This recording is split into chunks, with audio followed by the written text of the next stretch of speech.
श्री गुरु चरण कमलेभ्यो नमः। और सभी भक्तों के चरण कमलों में मेरा प्रणाम। जैसा कि अभी इसने बताया कि एक महान हस्ती है, अगर महान होता तो पता नहीं कहाँ होता। ठीक है, तो मुझे ज्ञान तो है नहीं, तो अब इन्होंने बोल दिया, कुछ कहना पड़ेगा। ठीक है, तो शिवो रुष्टो गुरु स्त्राता गुरु रुष्टो शिवो नाही, ये रंजीत जी ने कहा था, उसी का आगे उसका व्याख्यान कर रहा हूं। शिवो रुष्टो गुरु स्त्राता गुरु रुष्टो शिवो नाही। शिव अगर रुष्ट हो जाए तो गुरु बचा लेते हैं, लेकिन गुरु रुष्ट हो जाए तो शिव बचा नहीं सकते। क्यों कहा है, क्या कारण है? शिव के साथ मुलाकात तो बाद में होगी, जब होगी हो तब होगी, शिव सामने नहीं है। लेकिन गुरु तो सामने है ना। जब गुरु सामने है तो उनसे दोनों तरफ से बातचीत होती है। आप किसी संकट में हैं, हम किसी संकट में हैं, तो हम क्या करेंगे? गुरु से कहेंगे कि गुरु जी हमारी समस्या का हल करो, तो उसी वक्त तो कोई ना कोई फार्मूला बता देंगे। लेकिन आप शिव की मूर्ति के आगे कहेंगे, उसने सुनी या ना सुनी, हमें शंका रहेगी। सुन भी लेता होगा, लेकिन हमें तो पता नहीं चला ना कि हमारी।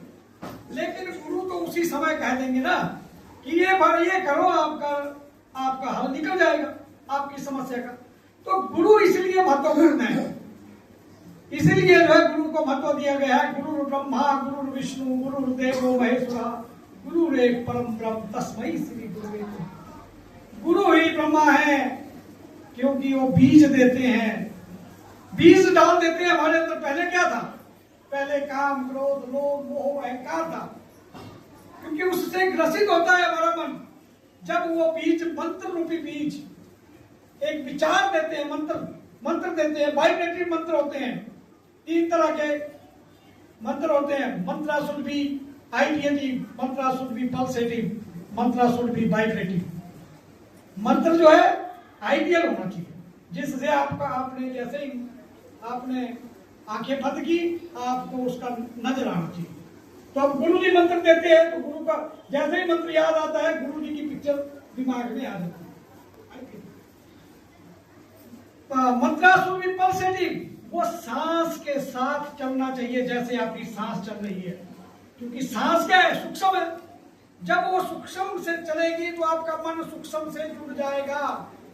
आप जो सांस तेजी से लेते हैं, क्योंकि क्या है कि जब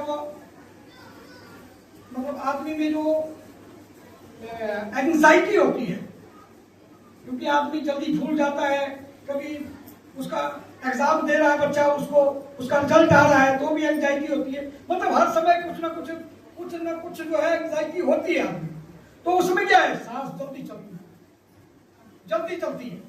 लेकिन जब हम सांस के साथ मंत्र को जोड़ देते हैं, धीरे धीरे क्या होता है कि वो गैप सांस के बीच में बढ़ता जाता है। सांस के बीच में गैप पड़ेगा तो आपका मन स्थिर होने लगेगा। इसलिए जो है मंत्रा शुड बी क्या है? पल्सेटिव, पल्स के साथ होना चाहिए। आपके मंत्र जो है वो चल रहा है किसके साथ? पल्स के साथ, सांस के साथ चल रहा है। तो सांस सूक्ष्म है, वो सूक्ष्म जो है आपका प्राण भी सूक्ष्म हो जाएगा। तो इसी तरह मंत्रा शुड बी वाइब्रेटिव होना चाहिए। गुरु जो मंत्र देते हैं उसका उन्होंने जिंदगी भर जो है उसको चलाया है अपने भीतर। जब उसको चलाया है भीतर, तो उसमें वाइब्रेशन पैदा हो गई। तो जब हम ऐसे ही मंत्र जपते हैं, अब दुर्गा सप्तशती सब पढ़ते हैं, तो उसमें लिखा है कि पहले क्या करो? पहले उसका किलक करो, पहले उसका उत्कीलन करो, क्योंकि किलित है। तो आप जब भी लेंगे तो उससे कुछ नहीं होगा। तो पहले उत्कीलन करो, उत्कील्य उसमें मंत्र आता है, उत्कीलन करो। तब जो है, तब जाकर कहीं जो है क्या होता है, उसमें वाइब्रेशन पैदा होती है। Otherwise vibration. लेकिन गुरु मंत्र तो ऐसा है जिसको जपते, क्योंकि वो तो उन्होंने इतना जपा हुआ है जिसके कारण समाधिस्थ योगी के हाथ, योगी से जो मंत्र लिया जाता है वो जो है उसमें नेचुरल वाइब्रेशन होती है, उसमें नेचुरल आशीर्वाद होता है। जैसे याद होगा, मैं एक एक्सपीरियंस सुनाऊंगा आपको। मैं जम्मू कश्मीर में गया था, उस दिन किसी